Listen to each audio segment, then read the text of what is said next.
Welcome back to the Daily Poem here on the Close Reads Podcast Network. I'm David Kern. Today's poem is by Henry Howard, Earl of Surrey.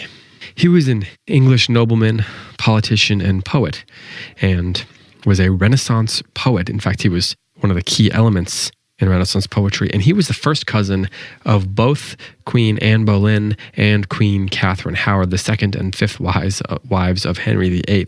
So there was a lot of drama going on in his family. He lived from 1516 or 17 to 1547. They don't know exactly when he was born, based on the research that I did.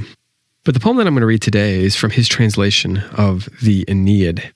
I mentioned in a podcast, I think last week, that Henry Howard was one of the inventors of blank verse in English, that he took it from Italian during the Renaissance period. He brought it to English and harnessed its power in our language. So I wanted to read a selection of that famous passage from his translation of the Aeneid. It goes like this. It was then night. The sound and quiet sleep had through the earth the wearied bodies caught. The woods, the raging seas were fallen to rest. When that the stars had half their course declined, the fields wist, beasts and fowls of diverse hue, and what so that in the broad lakes remained, or yet among the bushy thicks of briar lay down to sleep by silence of the night, can swage their cares, mindless of travels past. Not so the sprite of this Phoenician. Unhappy she, that on no sleep could chance, nor yet night's rest enter an eye or breast. Her cares redouble. Love doth rise and rage again, and overflows with swelling storms of wrath. I mentioned last week when mentioning blank verse that blank verse often, because of its lack of rhyme, has enjambments throughout its lines, so it makes it more possible. And Henry Howard uses that to great effect here in this translation. But he doesn't overuse it. Sometimes when you read lesser poets use blank verse, it's used so often that its effect becomes muted. But he has plenty of lines in this poem, in this translation, that do not end with enjambment. In fact, most of them don't end with enjambment, but there's a couple that do incorporate enjambment into it. And there's three in particular that are quite interesting to me. First, there's the beginning. The first line, it was then night, : so there's this like caesura there. It was then night. The sound and quiet sleep, end of line, had through the earth the wearied bodies caught. I mean, that's a lovely, lovely bit of blank verse. It fits the form, but some of the drama is taken by that enjambment there, is brought in by the enjambment there. I could see that line being written not in the 1500s, but in the 1900s. Robert Frost could have written that line. It was then night. The sound and quiet sleep had through the earth the wearied bodies caught. It also sounds like Shakespeare, of course, and last week I read Julius Caesar's Act 3, the Mark Antony speech, which is blank verse as well.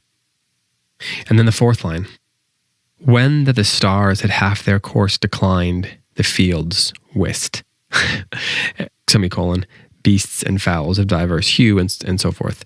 When that the stars had half their course declined, the fields wist. Now, whist is a card game from many, many years ago, but I believe here this is whist as in silence. Mutedness, I believe, is what that means. I looked it up. That's the best thing that I could come up with there that means. I was not familiar with that word. So interestingly, both the times that the enjambment are used so far are both about silence. The sound and quiet sleep had through the earth, the wearied bodies caught. So the silence catching the wearied bodies. And then here we get, when the stars had half their course declined, the fields muted, something like that. I love these kind of themes popping up. I don't know that it's on purpose per se, but I don't know that it's not on purpose. And then the next time we get it, about 7 or 8 lines, or yet among the bushy thicks of briar laid down to sleep by silence of the night.